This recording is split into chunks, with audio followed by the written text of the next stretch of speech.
All right, welcome back to the deep dive.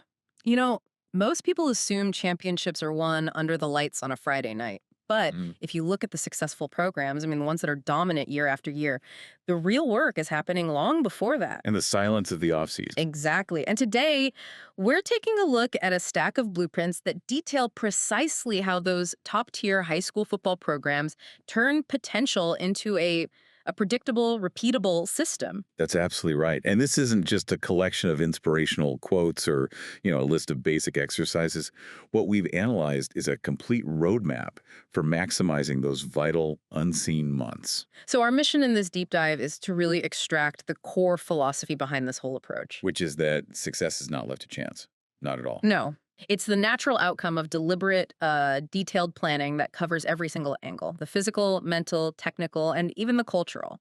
We're showing you how that structure creates a predictable system of excellence. So let's unpack this, starting with the mindset.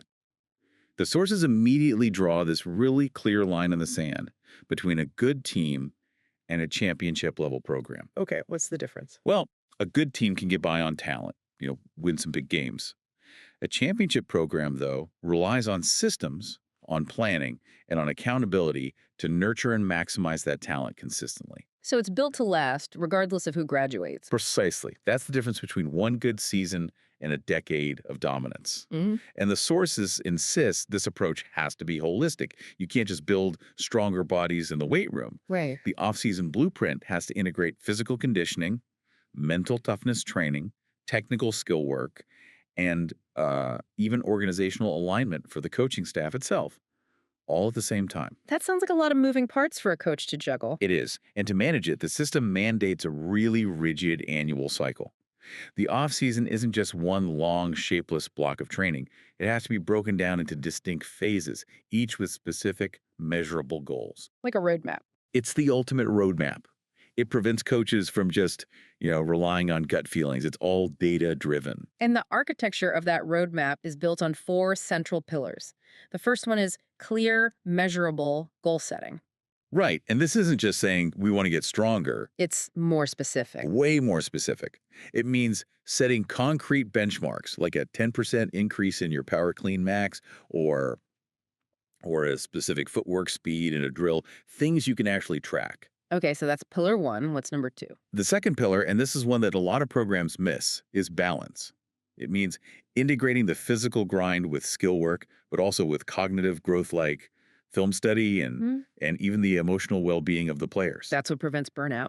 Prevents burnout, prevents injuries, and prevents those little skill mistakes that cost you a game in the fourth quarter. And the third pillar. Refining team systems. The offseason is when the coaches have to get better too. This means simplifying your schemes, installing only the core concepts, and making sure every single coach is using the exact same language. Because if the coaches aren't aligned, the players will just get confused. Absolutely. And the fourth pillar ties it all together: measurement and accountability. You have to track progress meticulously across every single domain. So we're talking beyond just how much weight is on the bar. Oh, way beyond. You're measuring technical execution in drills, you're tracking cognitive gains from film study. The idea is simple. Mm. If you aren't measuring it, you aren't really improving it. Okay, so let's unpack that first major system then: the physical backbone. The sources are clear that strength, speed, and conditioning are non negotiable, but they also build confidence and reduce injury risk. They do. The priorities are all about building whole body power. So the compound lifts are king squats, deadlifts, bench press, power cleans. But there's a critical, almost sacred rule: Let me guess. Technique first. technique over everything. Proper technique must be mastered before you increase the load. If you lift heavy with bad form in the off-season, you're just planting a seed for an injury in the fall. And what about speed? Is that just about running sprints? Not at all. Speed and agility are treated like technical skills. The programs focus heavily on the mechanics of acceleration and deceleration. You'll see a ton of multi-directional movement. Things like ladder drills, cone drills, the 5-10-5 shuttle. Things that actually mimic what happens in a game. Exactly. It's about training for the chaos of the sport. And this is where the structure gets really smart: the periodization model. The sample 12 to 16 week plan isn't just random lifting, it's a progressive overload model with very clear phases. Okay, break that down for us. Phase one, those first few weeks. Phase one is called anatomical preparation. It's weeks 1 through 3. And the goal isn't to get strong yet. Think of it like laying a perfect foundation before you build a house. So what does that look like in the weight room? It looks like low-impact plyometrics, high reps like 10 to 12 reps, at pretty moderate weights, maybe 50 to 60% of a player's one-rep max. The volume builds endurance and just grooves those proper movement patterns. And once that foundation is set, you can start building on it. Right. And that allows you to transition safely into the really heavy phase, which is phase 3, around weeks 8 to 11. This is the maximum power and speed phase. The goal shifts from endurance to pure explosiveness. So fewer reps, more weight. Much heavier weight, much lower reps, like 3 to 5 reps at 80 to 90% of their max. And this high-intensity work is paired with high-intensity flying sprints, where the athlete is hitting top speed. It's a deliberate march toward peak physical output. I really appreciate you explaining the why behind it because otherwise it just looks like a spreadsheet of exercises. So the integration is key. Look at the sample 4-day structure. On day 1, they'll pair a heavy lower body power lift like the back squat with explosive acceleration work like 10-yard sprints. So you build the engine with the squat, then you immediately teach it how to accelerate. You got it. And then on, say, day 3, the focus shifts a little. They'll hit a heavy deadlift for raw strength, but then they'll dedicate time to lateral quickness drills like the 3-cone or the 5-10-5 shuttle. So the strength gains apply to changing direction, not just moving in a straight line. It directly connects the weight room to the field, which, leads us perfectly into the next major system, technical mastery. Right. Once the physical structure is there, how do you translate that raw power into actual football performance? This is where that striking phrase comes in. Players need a tremendous capacity for boredom to find the magic rep. I love that. It suggests success isn't about doing 1,000 different fancy drills. No, it's about the relentless, disciplined repetition of the basics. The key is how coaches frame it. The goal isn't just doing the rep, it's executing the perfect rep. They use constant video feedback, so every drill becomes a measurable standard. So mastery is the goal, not just completion. Exactly, and that starts with fundamentals first. Every single player, no matter their position, has to master the absolute basics. Stance, alignment, footwork, hand placement, before they even think about complex schemes. And from there, it gets more specialized. Deeply individualized. The sources have these comprehensive checklists for every position group. So for quarterbacks, it's more than just throwing a nice spiral. Oh, much more. It's constant refinement of their throwing mechanics, their footwork, and doing it all under time constraints to mimic game pressure. They run specific drills like pocket movement, which is that subtle art of avoiding the rush without breaking your throwing form. And for the guys in the trenches. For the linemen, it's about leveraging that strength with explosive, specific drills. Hand fighting, punch timing, and constant work on maintaining what they call gap integrity. Which is basically holding your assignment against the run. Holding your ground, yeah. And for the defensive backs, it's all about movement economy.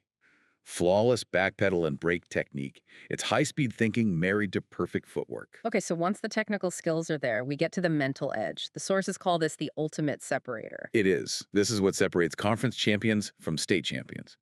And they treat mental prep as a required form of cognitive training, not some afterthought. And the cornerstone of all of that is film study. It's the absolute cornerstone. It's not just homework. It's the primary tool for pattern recognition. Players learn to spot opponent tendencies. What do they do on third down? What formations do they use near the goal line? And that leads directly to situational awareness. Directly. You're training players to understand the context of the game down and distance, field position, clock management. You do it through walkthroughs and constant quizzing. 3rd and 6 from their 30, a minute 30 left in the half. What's the call? So you're building a database of solutions in their brain. Exactly. So in the chaos of a game, they don't have to think. They just react. It becomes habit. It's a huge cognitive advantage. All right, let's shift to the final and maybe the most powerful system, culture. The sources state it so plainly. Talent alone can win games, but culture wins championships. And that culture has to be player-led. That's the key. The coaches build the framework, but the players themselves have to be the ones modeling the behavior and holding each other accountable every single day. If the coach is the only one enforcing things, The culture is fragile. It breaks under pressure. which brings us to a part of the blueprint that I found just, ingenious. The 4-week leadership cycle, it's a structured system to actually grow leaders. It's incredible. It kicks off in week 1 with self-awareness and core values. Yeah. Players have to complete these detailed self-evaluations on things like discipline and consistency.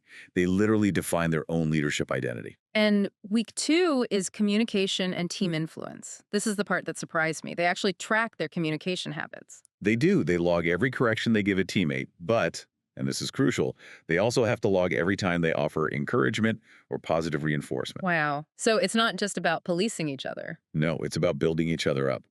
The best programs know that a positive environment is just as important as a demanding one. They made positive communication a measurable task. So what happens in week 3? Week 3 is situational leadership and football IQ. This is where they apply everything. They're given real-time scenarios, like how to respond to a sudden turnover, or what needs to happen on a critical third down. It forces them to lead with their minds. And the whole thing is held together by the accountability partner system. Yes. Partners check in daily on effort, on communication, on habits. They give that immediate peer feedback. Then they report back weekly to the coaches. It basically multiplies the number of coaches you have on the field. This sounds incredibly high maintenance, though.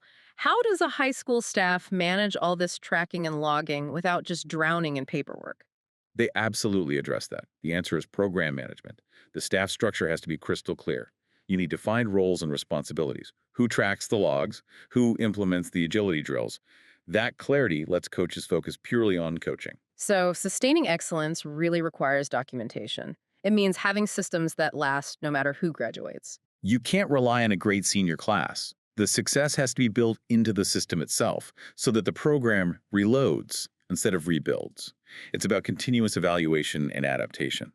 That's the ultimate takeaway, then. The off-season transforms potential into reliable performance through these deliberate, measurable systems. Exactly. It creates an environment where success is not just hoped for, it's expected. That work is so profound because, as the blueprint concludes, you're not just building athletes, you're building young men and women who represent the program with pride, with integrity. The performance on the field is just a reflection of the standards they hold everywhere else. And that really raises an important question for you, the listener. If this kind of detailed system can reliably produce championships on the football field, what area of your own professional or personal life could benefit from that same approach? Where can you stop relying just on talent or luck and start building a documented system for guaranteed excellence? That Is a powerful challenge and a brilliant takeaway. The preparation starts today. Thank you for diving deep with us into the off season blueprint for sustained excellence. We'll catch you on the next deep dive.